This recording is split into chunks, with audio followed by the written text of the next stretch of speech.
যে আমটা হাতে দেখতে পাচ্ছেন, অনেকেই হয়তো চিনতেও পারেন আমের শেপটা দেখে। এটা সেই কাঙ্ক্ষিত টিজেসি, যেটা শ্রীলঙ্কান 12 মাসি জাত, এবং বর্তমানে আমাদের দেশে এটা বেশ ভালো একটা হাইপ উঠে আছে। ইনশাল্লাহ আমরা নেক্সট সিজন থেকেই, ফেব্রুয়ারির দিক থেকে আমরা এই চারাটা দেওয়ার চেষ্টা করবো আর কি। আমাদের অনেক গাছে রেডি হয়ে গেছে এবং 2-1টা গাছ থেকে আমরা ফলও পাচ্ছি আর কি। দেখি আমাদের এই বাইদেরকে নিয়ে একটু আমরা টেস্ট করবো।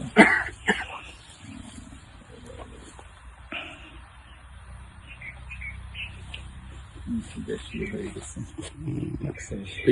হ্যাঁ,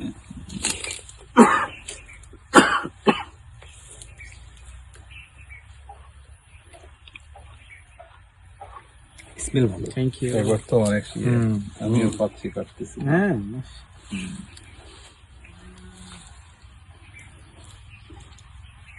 আমাদের খিরসা আমের মতো একটা স্মেল আছে, তাই না? আমটা আরো 1-2 দিন আগে কাটলে হয়তো আরো ভালো হ্যাঁ হ্যাঁ, ফ্লেভারটা। মিষ্টি, খুবই মিষ্টি আছে, টেস্টি।